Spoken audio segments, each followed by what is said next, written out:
அனைவருக்கும் வணக்கம். நம்ம YouTube channel trading view Tamil. இதில் டெய்லி மார்க்கெட் எப்படிலாம் ட்ரேட் ஆகிறதுக்கான வாய்ப்புகள் இருக்குது. முக்கியமாக நிஃப்டி 15 இண்டெக்ஸ் வந்து டெய்லி பேசிஸில் எப்படிலாம் ட்ரேட் ஆகிறதுக்கான வாய்ப்புகள் இருக்குது. மார்க்கெட்டுக்கு இதெல்லாம் மேஜர் சப்போர்ட் அண்ட் ரெசிஸ்டன்ஸ் ஆயிருக்கும் அப்படின்ட்டு டெய்லி வீடியோவாக மார்க்கெட் முடிஞ்சதுக்கப்புறம் போஸ்ட் மார்க்கெட் ரிப்போர்ட்டை பார்த்துட்டு நாளைக்கு மார்க்கெட்டுக்கு இதெல்லாம் மேஜர் சப்போர்ட் அண்ட் ரெசிஸ்டன்ஸ் லெவல்ஸாக இருக்கும் அப்படின்றத டெய்லி வீடியோவாக கொடுத்துட்ருக்கோம். அந்த மாதிரி நேற்று ஒரு வீடியோ போட்டிருந்தோம். இன்றைக்கி நிஃப்டியோட எக்ஸ்பைரி இருக்குது. மார்க்கெட்டுக்கு வந்து சம் லெவல்ஸ் கொடுத்துருந்தோம். ஸோ அந்த லெவல்ஸில் மார்க்கெட் ட்ரேட் ஆகியிருக்கா இல்லையா, இல்லை மார்க்கெட்டில் என்ன நடந்திருக்கு, ஃப்யூச்சரில் மார்க்கெட் எப்படிலாம் ட்ராவல் ஆகிறதுக்கான பாசிபிலிட்டிஸ் இருக்குது, எல்லாத்தையுமே இந்த வீடியோவில் பார்த்துடலாம். ஸோ இதுதான் நம்ம கொடுத்துருந்த லெவல். ஃபஸ்ட்டு சப்போர்ட் ஒன்னாக வந்து 24,850 அந்த ரேஞ்ச் கொடுத்துருந்தோம். ரெசிஸ்டன்ஸ் ஒன்னாக 24,950 ரேஞ்ச் கொடுத்துருந்தோம். ரெசிஸ்டன்ஸ் 2 25,086 கொடுத்துருந்தோம். ஏர்லி மார்னிங் என்ன ஆச்சுன்னா, மார்னிங் வந்து நிஃப்டி வந்து ஒரு 50 பாயிண்ட்ஸ் கிட்ட பாசிட்டிவாக தான் இண்டிகேட் பண்ணிட்டு இருந்துச்சு. அதேமாதிரி மார்க்கெட் வந்து ஒரு நியர்லி ஒரு 100 பாயிண்ட்ஸ் கிட்ட கேப் அப்பில் தான் ஓப்பன் ஆச்சு மார்க்கெட். ஸோ மார்க்கெட் வந்து நம்மளுடைய ரெசிஸ்டன்ஸ் 1, அந்த ரெசிஸ்டன்ஸ் 1க்கு மேலே ஓப்பன் ஆனதுனால நம்மளுடைய ரெசிஸ்டன்ஸ் 1 வந்து சப்போர்ட்டாக மாறிடுச்சு. ஸோ மார்க்கெட் நம்மளுடைய ரெசிஸ்டன்ஸ் 1ன்ற அந்த ஜோனில் மார்க்கெட் சப்போர்ட் எடுத்துகிட்டு நம்மளுடைய ரெசிஸ்டன்ஸ் 2 வரைக்கும் மார்க்கெட் நல்லாவே ஒரு 180 பாயிண்ட்ஸ் கிட்ட மார்க்கெட் மேலே போச்சு. ஓகேங்களா, 25,086 வரைக்கும் மார்க்கெட் போயிட்டு அங்கேருந்து மறுபடியும் அங்கே சஸ்டெயின் பண்ண முடியாமல் ரெசிஸ்டன்ஸ் எடுத்து இப்போ 25,050 ரேஞ்சில் வந்து மார்க்கெட்டை முடிச்சிட்டாங்க.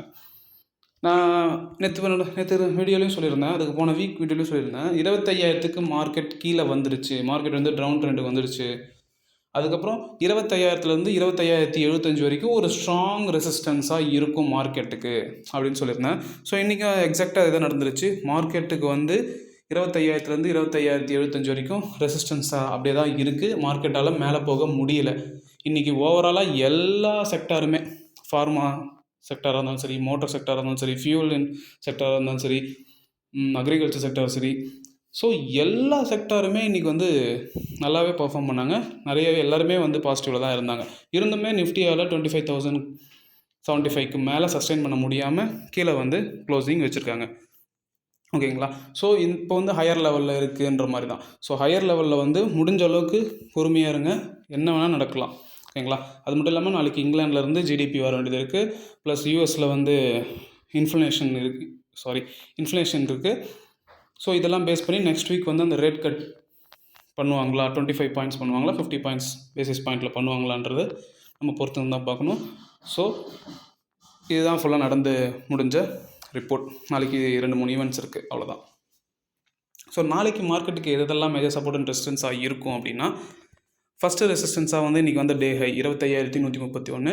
சப்போஸ் மார்க்கெட் அதுக்கும் மேலே போகுது அப்படின்னா 25,268 வரைக்கும் போகிறதுக்கான பாசிபிலிட்டிஸ் இருக்குது. சப்போஸ் மார்க்கெட் வந்து அதுக்கும் மேலே போகுதுன்னா ரெசிஸ்டன்ஸ் 3 வந்து 25,334 வரைக்கும் போகிறதுக்கான பாசிபிலிட்டிஸ் நிறையவே இருக்குது. சப்போஸ் மார்க்கெட் கீழே வருது அப்படின்னா 25,000 வரைக்கும் ஃபஸ்ட்டு சப்போர்ட் வந்து 25,000. அதுக்கும் கீழே மார்க்கெட் வருது அப்படின்னா 24,900.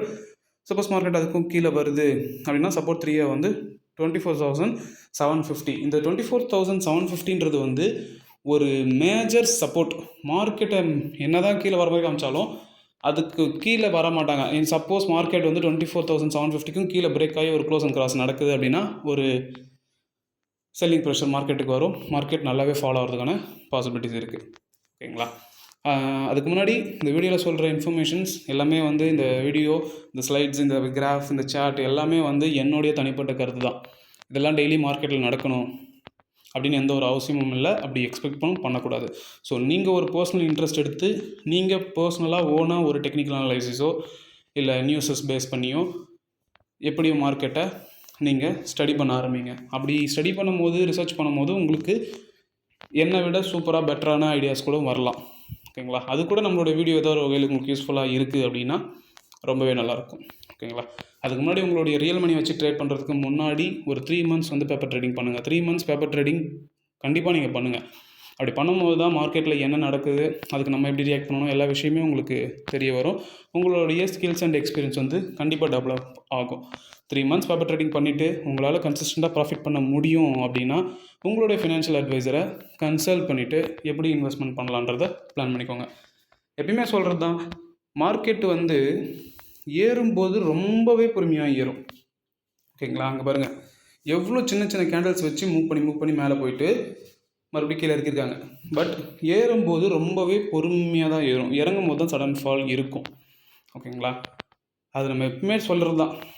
ஓகேங்களா? நீங்கள் வந்து இப்போ கால் எடுத்துகிட்டு உடனே வந்து உங்களோட டார்கெட் ஹிட் பண்ணணுன்னா வாய்ப்பு இல்லை.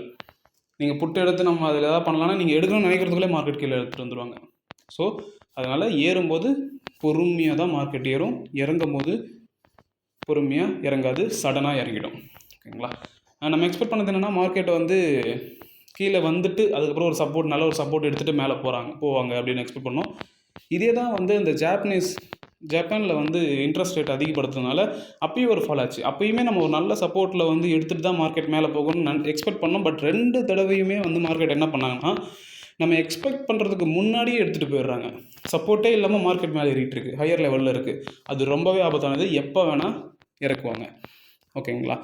ஸோ எல்லாமே நம்ம எக்ஸ்பெக்ட் பண்ணுறது தான் மார்க்கெட்டில் நடக்கணும்னு அவசியமே கிடையாது. என்ன வேணால் நடக்கலாம். ஸோ மார்க்கெட் கூடவே ட்ராவல் பண்ண கற்றுக்கோங்க. மார்க்கெட் எந்த சென்டிமெண்ட்டில் இருக்குது, மார்க்கெட் என்ன மூடில் இருக்கோ அந்த மூடுக்கு நீங்கள் வந்து அதுக்கேற்ற மாதிரியான உங்களுடைய ஸ்ட்ராட்டஜிஸ் அண்ட் பிளான்ஸ் இருக்கணும். மார்க்கெட்டுக்கு அகைன்ஸ்டாக ஒன்று திங்க் பண்ணாதீங்க. ஓகேங்களா? ஸோ பொறுமையாக இருங்க. உங்களுக்கான ட்ரேடிங் செட்டப் வர வரைக்கும் வெயிட் பண்ணுங்கள். ட்ரேடிங் செட்டப் வந்தால் மட்டும் ட்ரேட் பண்ணுங்கள், ஓவர் ட்ரேட் பண்ணாதீங்க. ஸோ பொறுமையாக இருங்க. அந்த பொறுமை நிறைய கற்றுக் கொடுக்கும். ஸோ நாளைக்கு வந்து மார்க்கெட் எப்படிலாம் நடந்து முடிஞ்சிருக்குன்ற பார்ப்போம். நாளைக்கு பேங்க் நிஃப்டியோட எக்ஸ்பைரி. ஸோ நாளைக்கு வீடியோவில் எல்லாத்தையும் பார்க்கலாம். நன்றி, வணக்கம்.